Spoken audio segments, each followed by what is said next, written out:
This video is about Athena and Vesta, which are asteroids, and today is an eclipse with Athena at the ascendant at 26 degrees Libra.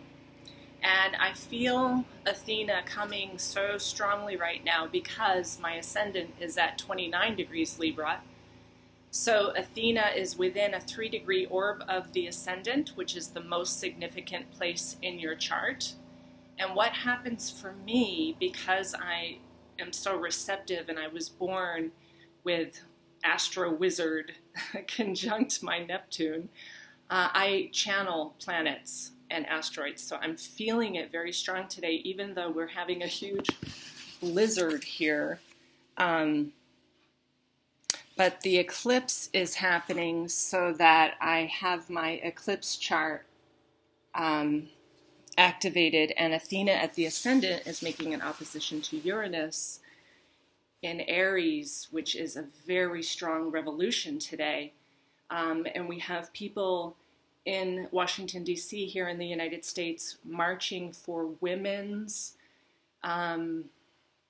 remembrance and awareness of the number of Native women who have been taken, have been part of human trafficking that has been going on in this country for hundreds of years. So Athena is very powerful. She's like the warrior goddess. She is the creative intelligence. And at the ascendant during an eclipse, her energy, her life force is coming through very strong right now. So I want to read to you a little bit about Athena. She is one of the 4 major asteroids that I would like all of you to run in every chart that you do. And I want to give you some of the key words that Athena brings through. So you will find her under Pallas Athena in the additional objects for astro.com, and if you're running Solar Fire or some program that you have, you just have to look for Athena or Pallas Athena. So here are some key words for her. She is the principle of creative intelligence, the flash of insight, which is what's happening to me today. She rules oracles and the warrior attributes of the Amazonian matriarchal tribes. There is currently a myth on this planet that was put by an invading force to destroy that matriarchal structure, which had a very strong love between man and woman. So the myth that was injected into this was that Pallas was born from the top of Jupiter's head, and it marked the ingestion and adaptation of feminine wisdom as a device of the patriarchal state, meaning that Athena did not come through the womb, but she came through Zeus's crown. So that was injected. At the time when I wrote this, I had Pluto going over my Athena. Now Athena's sitting on my ascendant, and I feel her very strongly. So she really shows in the birth chart creative intelligence, flashes of insight, oracular knowledge, and the warrior attribute of the divine feminine. Let's just read a little bit what I wrote at that time. The Amazonian goddess worshipping tribes came from North Africa, Anatolia, the Black Sea, and a large part of Asia. I actually feel now that the Amazonian tribes were part of the Tartar Empire, possibly a Mongolian influence, but it also spread all the way up to the British Isles. Amazon meant moon woman. So the word Amazon is not well defined either. It is the very strong feminine energy in the chart. The moon sickle was a Scythian symbol for religious ceremony and agriculture. The ancients say that the Amazons were the first to ride horses, and in northern Europe, the Amazons were called Valkyries. The warrior maidens of Valhalla were well known. There were also Amazon women among the Vikings and the chieftainesses. The Greek myths also mention several islands of women where Amazons lived without men. And if you watched the most recent movie about Wonder Woman, and there was actually a separate island in a different dimension where only women who were horseback riding and had warrior skills and incredible knowledge and wisdom lived alone without men. That movie is very right on. So watch that, particularly if you have Athena very strong in your chart. You will identify kind of with that warrior Wonder Woman principle of Athena. So Athene, the word, came from North Africa, and it was united during the Greek time with the word palace, which means phallus. So it was very much like a ruination of this moon woman, strong Athenian energy that was part of a matriarchal worldwide nomadic tribe that moved and was highly sexual and very strong horseback riding women. The Egyptians called Athena Isis Athene, which means I have come from myself. So this is another principle of woman as a very powerful self-creative being, like we discussed with Juno, parthenogenesis, where woman was very strong in herself and could invoke her own name, Isis I am, to create a god, Horus. Okay, so that's in the Isis myth. But what I'm really feeling today is I'm feeling on this incredible grand square eclipse with Athena going over my ascendant, that Athena is that matriarchal intelligence of Sophia also. And basically, Sophia is the divine feminine energy of Gaia, Gaia Sophia. And we are meant to have this tantric relationship with Gaia Sophia. We are meant to feel very strongly the elements. We are here to have flesh and be a sensual being. And I'm calling this video Athena versus the Archons, because the Archons are that malevolent force of fallen ones that live vicariously through our feelings. And they're extremely allergic to love. Okay, so the Archons don't feed on love. They feed on the other traumas that humans have. Now, I want to, and I have to, read a quote that I just picked up this morning from a alleged ascension way shower.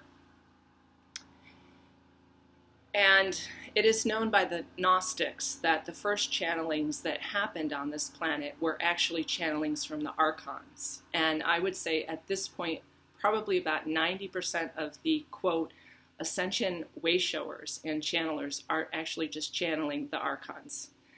And that's quite a statement.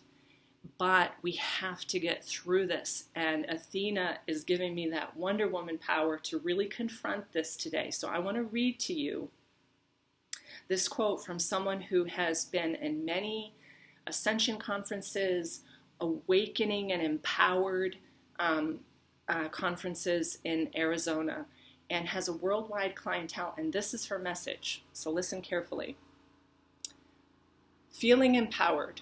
Thought of the day, and this is from January 19th, 2019. I'm so grateful for having lost all the desire to date, to be romantically involved in any way. It took a bit of conscious, quote, reconditioning and a whole lot of energy redistribution, but phew, I'm there. Looking back at how I used to live in a constant longing and pursuit of romantic partnership is really scary. That part is over. Thank God! Exclamation 3 times.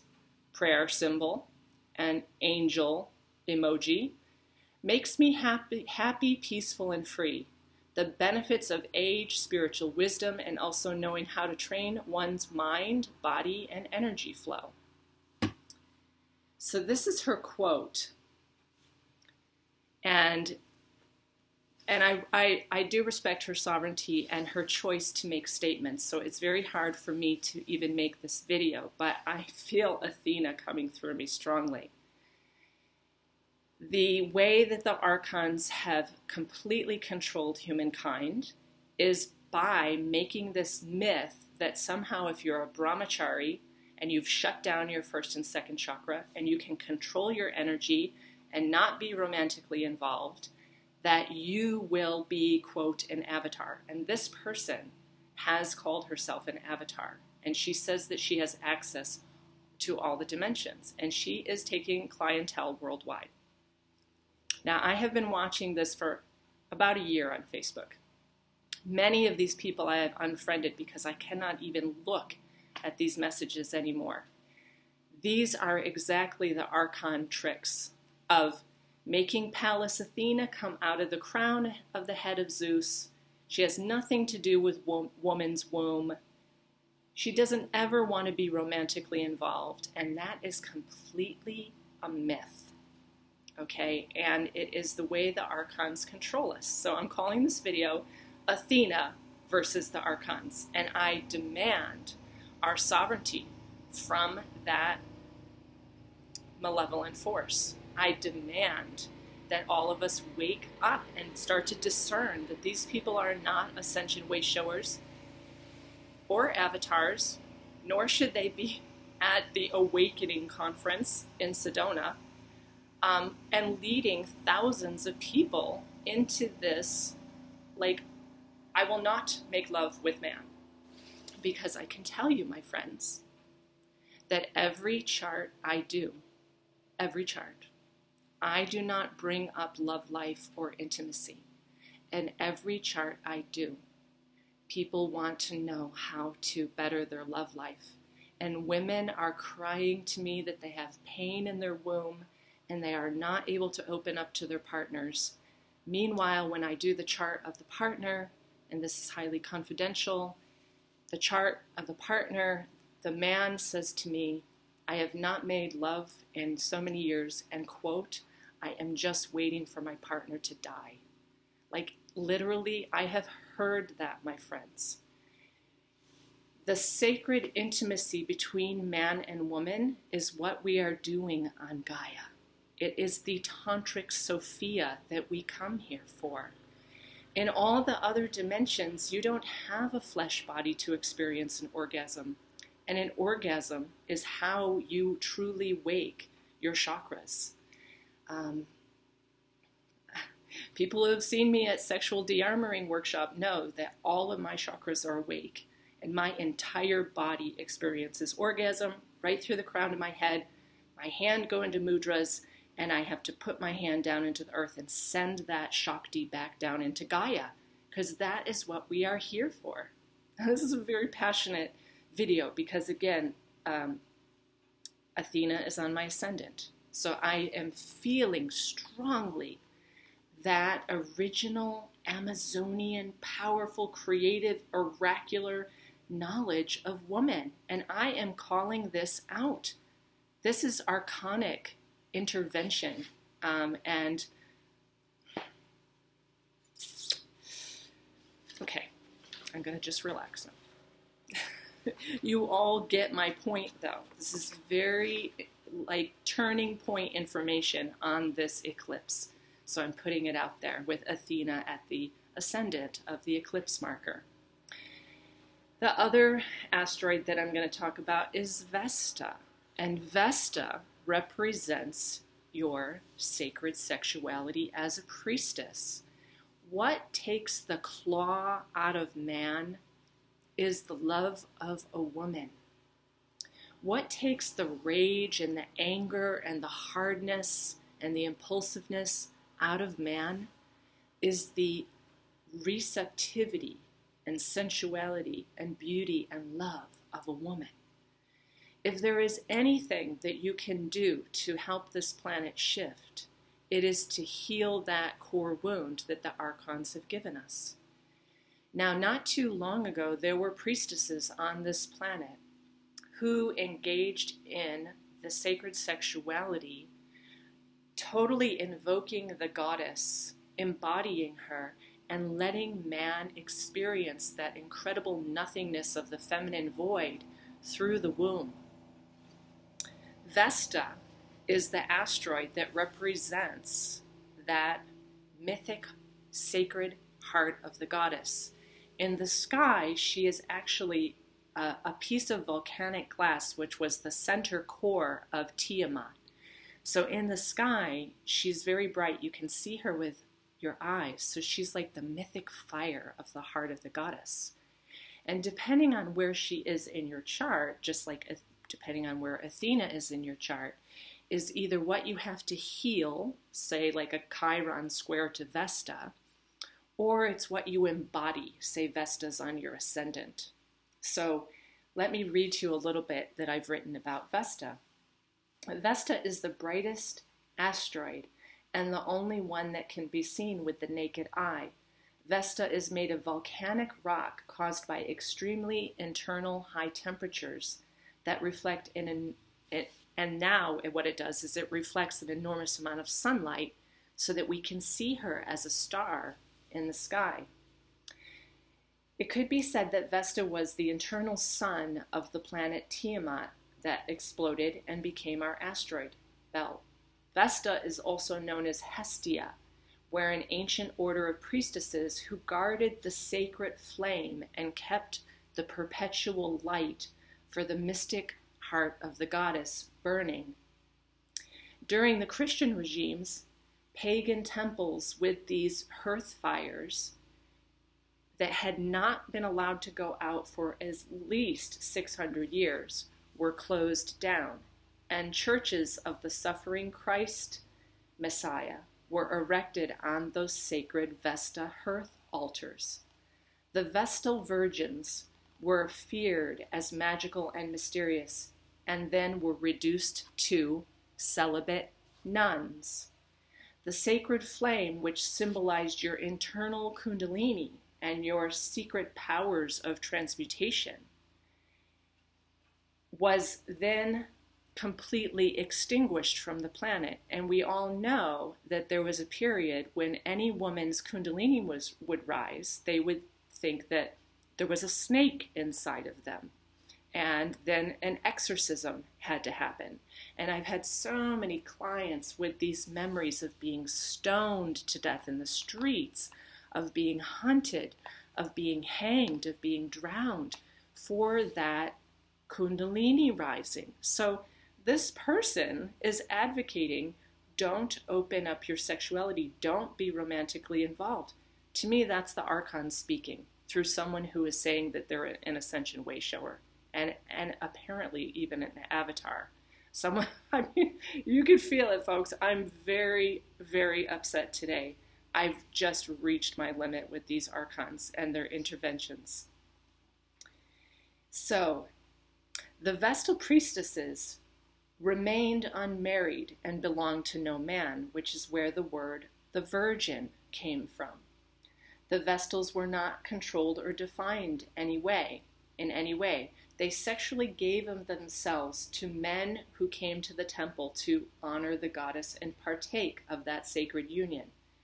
Any child that was born of a Vestal priestess and had been conceived during this sacred union under certain astrological conditions was considered a divine being.